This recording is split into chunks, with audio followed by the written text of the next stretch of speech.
9 फरवरी को जेएनयू में एक कार्यक्रम के दौरान कुछ देश विरोधी नारे लगाए गए, जिसमें की बात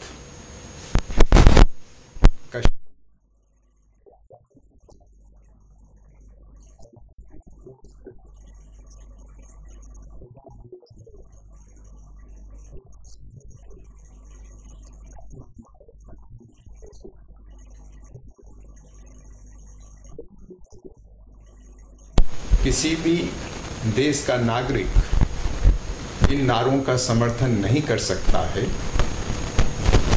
और इसके पीछे जो मानसिकता छुपी हुई है, खास तौर पर आतंक का इस्तेमाल करके राष्ट्र को तोड़ने की जो गतिविधि है, उसका मुकाबला हर देशभक्त करेगा। पर 9 तारीख के बाद से जो घटना चक्र देश के सामने आया है, उससे बहुत साफ हो गया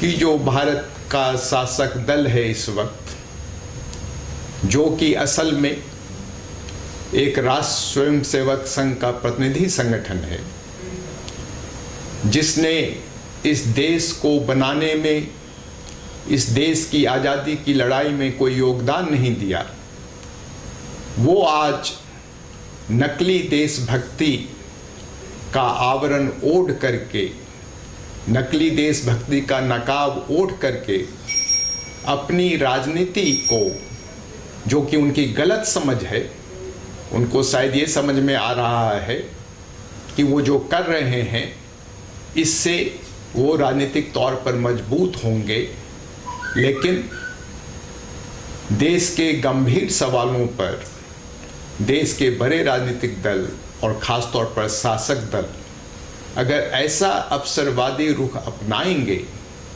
इससे उनको तो नुकसान होगा ही, पर जो ज़्यादा बड़ी चिंता की चीज़ है वो ये है कि इससे देश को नुकसान होगा। और उसका नमूना पिछले 1 सप्ताह से हम लगातार देख रहे हैं, जिसकी सबसे घिनौनी परिणति आज पटियाला हाउस कोर्ट में हुई।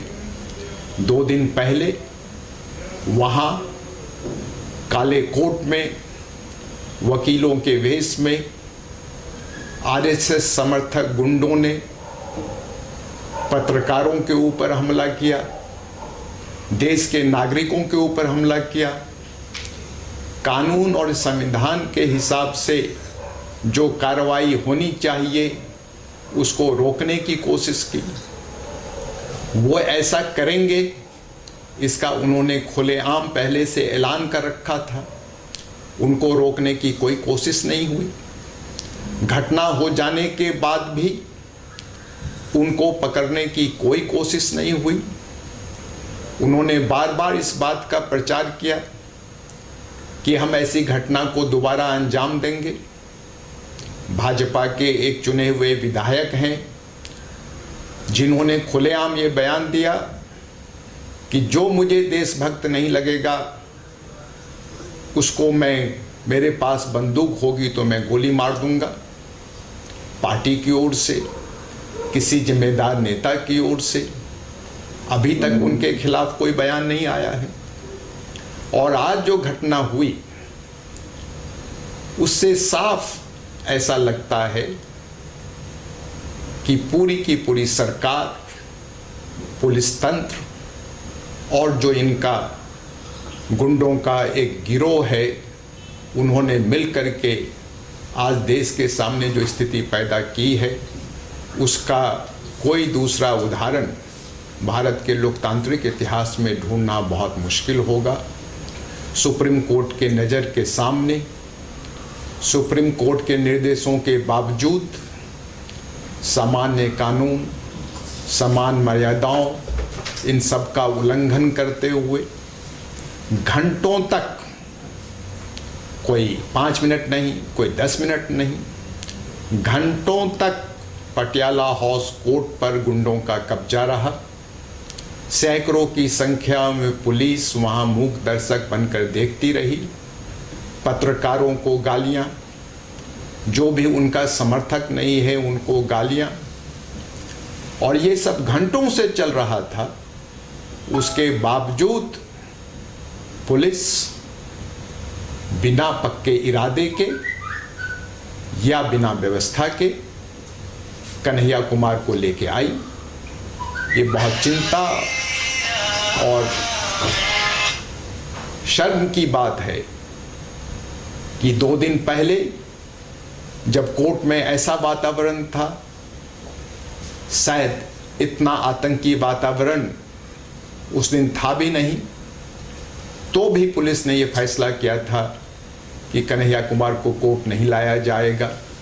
लेकिन आज जब आज का माहौल, आज का वातावरण ज़्यादा आतंकी था, ज़्यादा गुंडागर्दी हो रही थी, उसके बावजूद कन्हैया कुमार को कोर्ट लाया गया और पुलिस कस्टडी में, पुलिस उनको सुरक्षित कोर्ट रूम तक पहुंचा नहीं सकी, रास्ते में उनके साथ मारपीट हुई। ये सब एक सोची समझी साजिश का नतीजा है जो कहीं न कहीं भाजपा और आरएसएस के मन में, जिसका मैंने जिक्र पहले किया, यह गलतफहमी है कि वो नारेबाजी करके देश को सामने जो भी उनके विरोधी हैं उनको वो आतंकवाद का समर्थक और राष्ट्र विरोधी घोषित करने में सफल होंगे। शायद उन्हें मालूम नहीं है इस देश को बनाने में जिन लोगों ने कुर्बानी दी, उनकी कुर्बानी को ये देश भूल नहीं सकता है।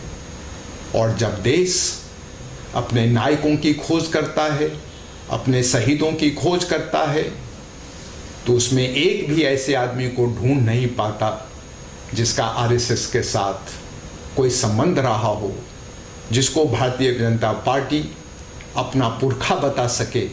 ऐसा एक भी शहीद हिंदुस्तान की आज़ादी की लड़ाई में हुआ नहीं। जो पार्टी लगातार लोगों के बीच में नफरत फैलाने का काम करती है, धर्म और संप्रदाय के आधार पर विभाजन का काम करती है, ऐसी पार्टी को इस देश के लोग राष्ट्र की एकता की पार्टी कभी मान नहीं सकते। लोकतांत्रिक चुनावों में सरकारों का बदलना एक सामान्य बात है। सरकारें बनती हैं, बदलती हैं, बिगड़ती हैं। आज भाजपा का शासन है, उनको व्यापक जन समर्थन मिला है।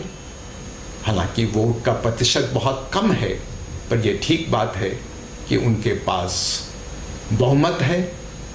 पर अगर वो इसे समझें कि इस बहुमत का मतलब ये है कि देश ने उनको नफरत फैलाने का लाइसेंस दिया है, अगर वो ये समझें कि इस बहुमत का मतलब ये है कि सुप्रीम कोर्ट के नाक के नीचे सुप्रीम कोर्ट के कंसर्न को, सुप्रीम कोर्ट की चिंताओं को, सुप्रीम कोर्ट के निर्देश को वो खुल्लम खुला उल्लंघन कर सकते हैं, अगर वो ये समझते हैं कि इस मैंडेट का मतलब ये है कि वो पुलिस को कानून विरोधी काम करा सकते हैं पुलिस से, और पुलिस को एक मूक दर्शक में तब्दील कर सकते हैं और हिंदुस्तान के लोग इसको कबूल करेंगे, ये उनकी गलतफहमी है। इस गलतफहमी को से वो जितनी जल्दी निकल जाएं, जितनी जल्दी इस बात को समझ जाएं कि राष्ट्र दल से बहुत बड़ा होता है, राष्ट्र का जीवन बहुत लंबा चलता है। वो तो कई बार सनातन राष्ट्र की बात करते हैं, उस सनातन राष्ट्र का इतना अपमान ना करें। जो भारत का संविधान है, जिसके तहत उन्होंने कसम खाई है संविधान के अनुसार शासन करने की, उस संविधान का पालन करें। यही अनुरोध हम उनसे करेंगे। नहीं तो देश की जनता ने ऐसे कई आतताइयों को, कई दंगाइयों को उचित समय पर माकूल जवाब दिया है, वो माकूल जवाब इनको भी मिलेगा।